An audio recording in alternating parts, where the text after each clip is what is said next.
Assalamualaikum Sobat Tirai Gaib. Salam jumpa di channel cerita horor.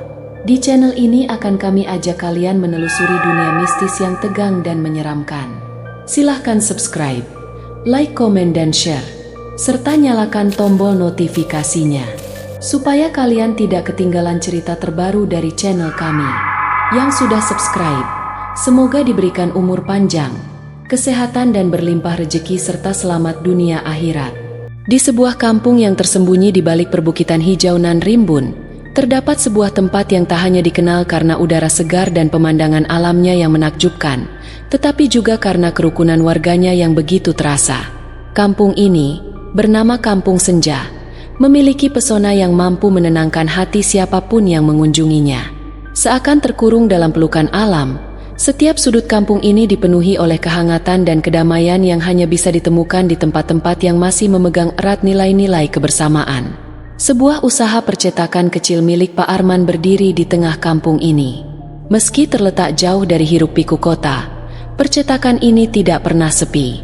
Suara mesin cetak yang berdengung memenuhi udara setiap hari, sementara aroma tinta yang khas selalu tercium dari jauh, menjadi bagian dari keseharian warga.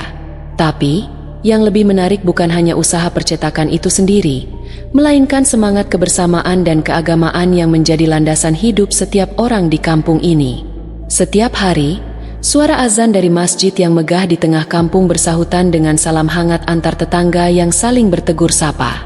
Tidak ada yang lebih penting selain menjaga persaudaraan dan kehidupan yang penuh dengan nilai-nilai agama yang tak hanya diucapkan, tetapi juga diwujudkan dalam setiap tindakan sehari-hari.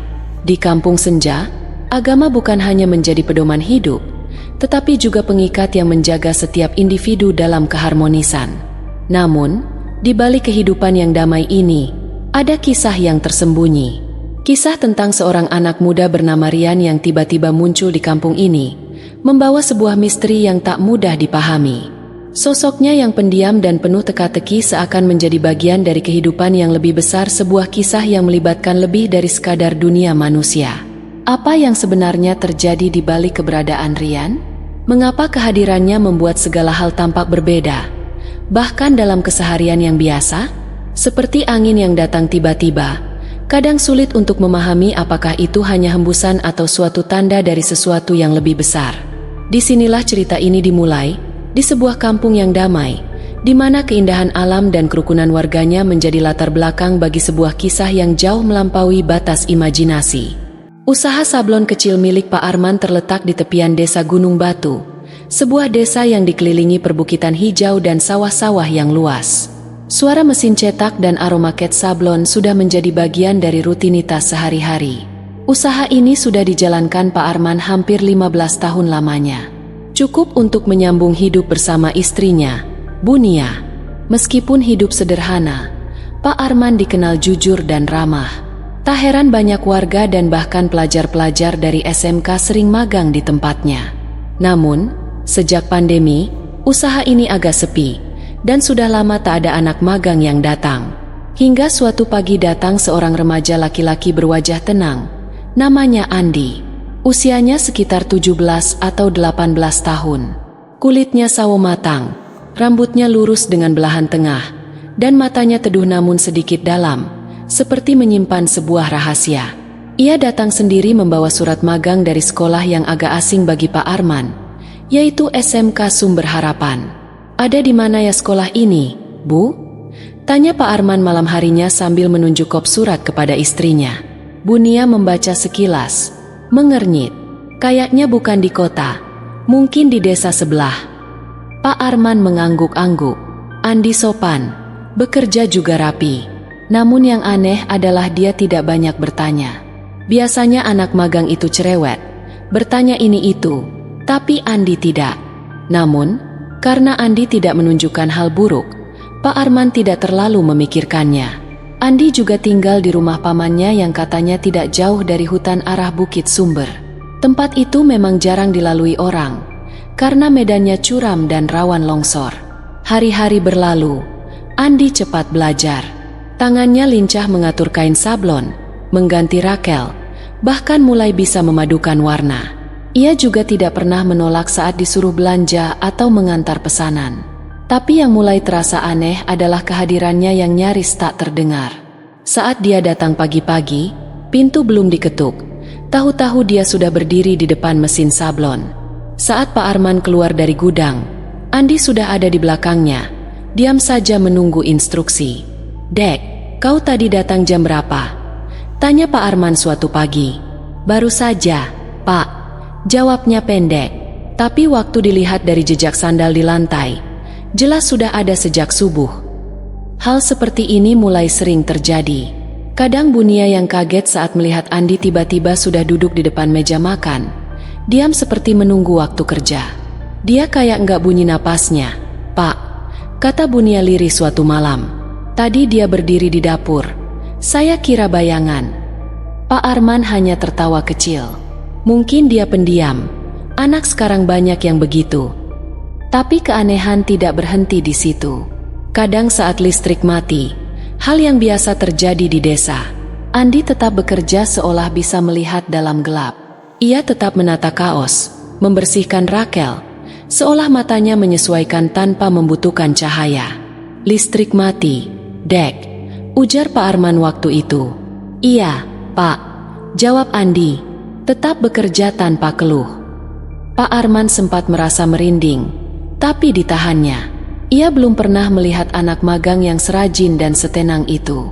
Suatu siang, saat matahari sedang terik dan pekerjaan agak lengang, Andi duduk di depan sambil memperhatikan bukit di kejauhan.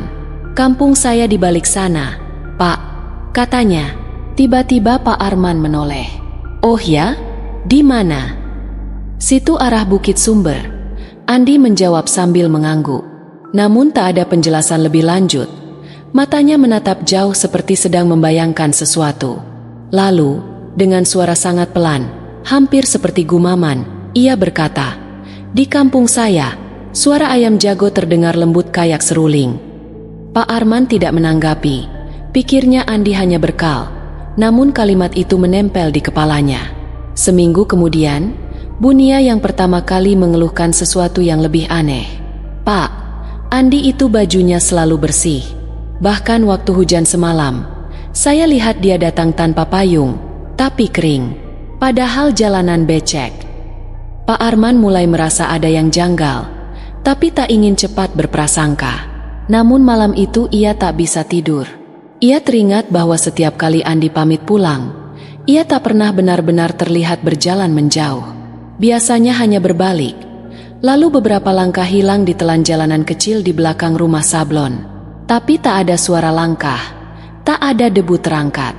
Malam itu juga, Pak Arman memutuskan untuk membuntuti Andi secara diam-diam. Saat Andi pamit, "Saya pulang dulu, Pak." Pak Arman hanya mengangguk, sambil menunggu beberapa menit, lalu keluar melalui pintu samping. Ia melangkah perlahan ke belakang, menyusuri jalan tanah yang jarang dilalui. Lampu senter dari ponselnya bergetar. Jalan itu mengarah ke perbukitan, ke arah yang memang tidak biasa ditempuh orang. Tapi tak ada siapa-siapa. Jejak kaki pun tidak ada. Padahal tanah masih basah. Hanya suara serangga malam dan desir angin dari pepohonan. Pak Arman berdiri beberapa lama, mencoba mencari bayangan anak muda itu. Kemudian terdengar suara dari arah semak-semak. Bukan suara langkah, tapi seperti nyanyian kecil lembut, bergetar halus seperti ditiup angin dalam bahasa yang tak bisa dipahami. Pak Arman sontak mundur, napasnya tercekat. Ia berbalik dan kembali ke rumah dengan tubuh gemetar. Malam itu ia tak cerita ke siapa-siapa, tapi pikirannya sudah mulai berubah. Anak magang itu mungkin bukan seperti yang ia kira. Pagi harinya Pak Arman tampak lemas. Malam sebelumnya benar-benar mengganggu pikirannya. Bukan hanya karena suara aneh itu, tapi juga karena perasaan ganjil yang terus menempel di dadanya, seolah ada kabut halus yang menutupi akalnya, membuat ia tak bisa berpikir jernih tentang Andi. Namun saat membuka pintu bengkel sablon, Andi sudah duduk di bangku kayu menyapu debu dari meja kerja. "Selamat pagi, Pak," ucapnya tenang. Seperti biasa, Pak Arman hanya mengangguk. "Kamu datang jam berapa, Dek?" "Baru tadi, Pak." "Lewat jalan mana?" "Lewat jalan belakang yang biasa." Jawabannya biasa saja. Tapi Pak Arman tahu tak ada bekas kaki di jalan belakang semalam. Tak ada jejak yang ditinggalkan anak itu. Hari itu berjalan seperti biasa. Namun saat istirahat siang, Pak Arman mengambil surat magang milik Andi dan pergi ke warung milik Bumina yang punya anak sekolah di kota. Ia ingin menanyakan tentang sekolah yang tertulis di surat itu. SMK Sumber Harapan. Harapan Sumber. Bumina memicingkan mata. Nama sekolahnya bagus ya. Tapi kayaknya nggak ada yang begitu di kota. Anak saya sekolah di kota juga. SMK negeri. Dia pasti tahu kalau ada sekolah lain di sekitar situ. Pak Arman mulai gelisah. Ia pulang masuk ke kamar dan mencoba membuka HP. Ia buka mesin pencari dan mengetik SMK Sumber Harapan Payakumbuh. Tak ada hasil. Yang muncul hanya daftar sekolah umum dan tidak ada satupun yang cocok. Ada rasa tak nyaman menjalar pelan. Bukan takut, tapi lebih ke arah bingung dan penasaran kenapa anak itu membawa surat dari sekolah yang bahkan tidak tercatat di internet. Sore harinya, saat pekerjaan hampir selesai, Pak Arman duduk di teras bersama Andi. Ia mencoba berbicara lebih dekat. Andi, kamu dulu SD di mana? Andi tampak berpikir sebentar. SD Beringin Sejahtera, Pak, di kampung yang sama. Pak Arman mencatatnya dalam hati. Malam harinya ia kembali mencari informasi. SD Beringin Sejahtera juga tak ditemukan. Tak ada satupun jejaknya di Google Maps atau direktori sekolah. Ia memandangi HP-nya lama. Lalu untuk pertama kalinya dalam beberapa tahun, Pak Arman mendatangi Pak Karta, seorang kenalan lama yang juga guru honorer di SD negeri di Gunung Batu. Pak, pernah dengar SD Beringin Sejahtera di sini? Pak Karta mengernyit. Beringin Sejahtera? Enggak pernah. Di sini cuman ada SD Negeri 1 sama SD Al-Ikhlas. Di kampung mana tuh? Pak Arman terdiam. Hatinya semakin berat. Ia mengucap terima kasih dan pamit pulang ke rumah. Di mana Bunia mulai khawatir. Pak, saya tadi siang lihat Andi dari jendela. Dia ngelamun di teras. Tapi di depan dia ada kupu-kupu warna emas besar diam di atas tangannya. Kayak ngerti diajak bicara. Pak Arman menghela napas. Jangan-jangan kita salah paham sama anak ini. Bukan salah paham, Pak. Bunia menatap suaminya serius. Saya rasa kita memang belum paham siapa dia. Pak Arman semakin terganggu dengan perasaan tak menentu yang terus menghantuinya setelah malam itu. Ia merasa seolah ada sesuatu yang besar yang belum ia pahami tentang Andi. Anak magang yang tampaknya lebih dari sekadar seorang remaja biasa. Ia mulai merenung, memikirkan semua kejadian aneh yang pernah terjadi sejak Andi datang. Perasaan yang tidak bisa ia jelaskan, seperti ada sesuatu yang hilang, sesuatu yang tidak bisa dijangkau dengan logika manusia biasa. Pada suatu sore, Pak Arman mengajak Bunia duduk bersama di beranda rumah mereka.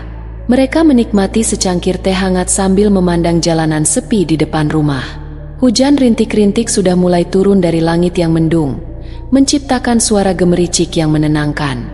Tiba-tiba, Pak Arman menatap Bunia dengan tatapan yang serius. Nia, kamu merasa ada yang aneh tentang Andi, kan? Tanya Pak Arman dengan suara pelan, seolah takut ada yang salah jika ia terus membicarakan hal itu. Bunia menatap suaminya. Matanya tampak berkaca-kaca. Iya, Arman. Sejak Andi datang, ada sesuatu yang gak bisa kita jelaskan. Tapi kita gak pernah berani untuk benar-benar menyelidiki lebih jauh. Karena dia begitu baik, begitu sopan, begitu tenang. Aku bahkan merasa kadang-kadang dia bukan dari dunia ini. Pak Arman mengangguk perlahan. Aku juga merasakannya. Tapi ada satu hal yang masih membuatku bingung. Kenapa dia bisa begitu tahu banyak tentang sablon, tentang pekerjaan kita, padahal dia berasal dari tempat yang sepertinya tak ada dalam peta. Mereka berdua terdiam lama, hanya mendengarkan suara hujan yang semakin keras, diselingi dengan suara angin yang berdesir di antara pepohonan di belakang rumah. Tidak ada yang bisa mereka katakan lebih banyak. Mereka tahu bahwa meskipun mereka merasa aneh, mereka tidak bisa menyangkal bahwa Andi selalu memberikan kesan yang sangat positif, meskipun segala sesuatu di sekitarnya terasa sedikit di luar nalar. Hari-hari berlalu, dan Pak Arman berusaha melanjutkan hidupnya. Namun, setiap kali ia menatap tempat Andi biasa duduk, hatinya terasa kosong. Meskipun ia sudah berusaha menerima kenyataan bahwa Andi mungkin bukan manusia biasa, ia tetap merasa ada yang hilang. Kenangan tentang Andi, tentang kebiasaan-kebiasaan anehnya, dan tentang kedamaian yang ia bawa, selalu menghantui pikiran Pak Arman. Suatu pagi, Pak Arman bangun lebih pagi dari biasanya. Ia duduk di kursi kayu dekat jendela, memandangi jalan setapak di depan rumah yang masih basah oleh hujan semalam. Ia merasa ada sesuatu yang mendesaknya untuk keluar dan mencari tahu lebih lanjut. Ia mengenakan jaket dan sepatu, dan tanpa berkata sepatah kata pun pada Bunia, ia keluar menuju jalan kecil yang biasa dilalui Andi. Pak Arman menyusuri jalan itu dengan langkah perlahan, merasakan hawa dingin yang menyelimuti tubuhnya. Ia mulai menyusuri jalur yang semakin jauh dari rumah, menuju arah bukit yang pernah disebutkan Andi, Bukit Sumber. Setelah beberapa saat berjalan, Pak Arman tiba di ujung jalan tanah yang tak terlalu lebar, dan mendapati dirinya berdiri di depan sebuah gerbang bambu kecil yang tertutup oleh kabut tipis. Di sini, bisik Pak Arman pada dirinya sendiri, meski suaranya hampir tertelan oleh desiran angin yang berhembus lembut. Ia melangkah mendekati gerbang itu, merasa seolah ada sesuatu yang menariknya, sesuatu yang tidak bisa dijelaskan dengan kata-kata. Di balik gerbang bambu itu, hanya ada kabut tipis yang menutupi pandangan, seperti sesuatu yang tersembunyi di baliknya. Pak Arman membuka gerbang itu dengan hati-hati dan melangkah masuk. Tanah di bawah kakinya terasa lembut, dan udara di sekitarnya terasa aneh seperti berada di dunia lain. Semakin ia melangkah, semakin terasa bahwa tempat ini bukan tempat yang biasa. Di sekelilingnya, ada bayang-bayang pepohonan yang tampak lebih tinggi dari biasanya, dan suara alam yang begitu damai namun penuh dengan misteri. Tiba-tiba, dari balik kabut, muncul sosok yang sangat familiar, Andi. Namun, kali ini, ia mengenakan pakaian yang berbeda.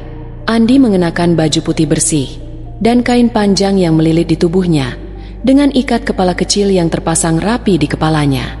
Wajahnya tampak lebih tenang dari sebelumnya, dan matanya memancarkan cahaya yang lembut, seolah-olah ia datang dari dunia yang jauh. "Pak Arman," kata Andi dengan suara yang lebih dalam dari biasanya. "Kenapa Bapak datang ke sini?" Pak Arman terdiam sejenak. Ia menatap Andi dengan penuh tanya. "Aku hanya ingin tahu lebih banyak tentangmu, Andi. Apa sebenarnya yang terjadi? Siapa kamu sebenarnya?" Andi tersenyum, namun senyum itu tampak berbeda, seperti senyum dari seseorang yang tahu lebih banyak daripada yang bisa ia ungkapkan. "Pak Arman, saya memang bukan dari dunia yang sama dengan Bapak, tapi saya datang ke sini dengan niat baik. Saya belajar banyak di sini, tentang hidup, tentang manusia. Kami dari dunia yang tak terlihat, tetapi kami belajar untuk memahami dunia manusia." Pak Arman terdiam, perasaan tidak nyaman semakin menguasai hatinya. Kamu bukan manusia." Andi mengangguk perlahan.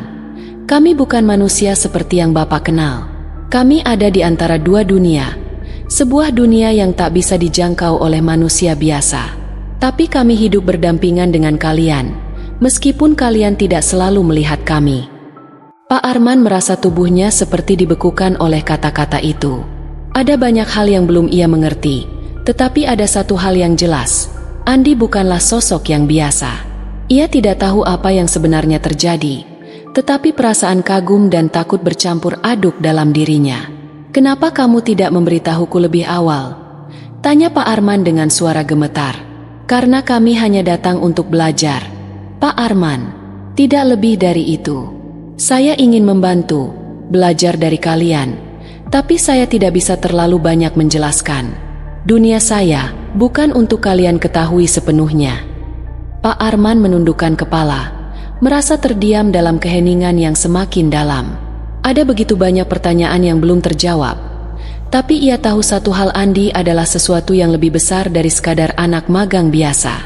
Andi melangkah mundur pelan-pelan, seperti siap untuk menghilang lagi. "Pak Arman, saya harus pergi sekarang. Jangan khawatir.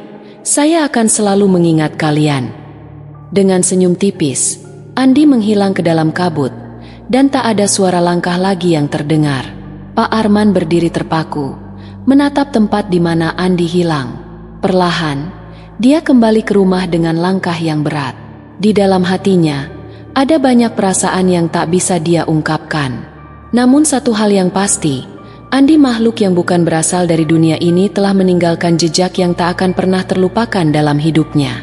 Di tengah kerukunan dan kedamaian kampung senja, ada sebuah pelajaran berharga yang bisa diambil dari setiap hubungan yang terjalin antara warganya. Islam mengajarkan bahwa kehidupan yang penuh dengan kebersamaan dan kasih sayang adalah cerminan dari hakikat persaudaraan yang diajarkan oleh Rasulullah Shallallahu Alaihi Wasallam. Setiap tetangga, teman, dan keluarga adalah amanah yang harus dijaga. Seperti sabda Rasulullah, tidak beriman salah seorang di antara kalian hingga dia mencintai saudaranya seperti mencintai dirinya sendiri. Kehidupan di kampung ini mengingatkan kita untuk senantiasa menjaga tali silaturahim, mengutamakan kebaikan bersama, serta mengutamakan kepentingan orang lain di atas kepentingan pribadi. Melalui kebersamaan ini, kita bisa merasakan keindahan hidup yang lebih bermakna dan penuh berkah. Namun, dalam setiap perjalanan hidup, kita juga harus ingat bahwa keberadaan kita di dunia ini hanyalah sementara. Allah Subhanahu wa Ta'ala mengingatkan dalam Al-Quran bahwa sesungguhnya kehidupan dunia itu tidak lain hanyalah permainan dan senda gurau, sedangkan kehidupan akhirat adalah yang lebih baik bagi orang-orang yang bertakwa. Setiap ujian, termasuk pertemuan dengan orang-orang yang tak biasa atau kejadian-kejadian yang aneh, harus diterima dengan hati yang lapang dan tawakal kepada Allah. Kita harus selalu berhati-hati dalam menilai segala sesuatu dan menyadari bahwa hanya Allah yang Maha mengetahui segala rahasianya. Dalam kesendirian atau kebersamaan, kita diingatkan untuk selalu bersyukur atas segala nikmatnya dan berusaha untuk terus berbuat baik, menjaga amal, serta memperbaiki hubungan kita dengan Allah dan sesama. Terima kasih Sobat Tirai Gaib. Jangan lupa subscribe, like, komen dan share, serta nyalakan tombol notifikasinya, supaya kalian tidak ketinggalan cerita terbaru dari channel kami. Yang sudah subscribe semoga diberikan umur panjang, kesehatan, dan berlimpah rezeki, serta selamat dunia akhirat.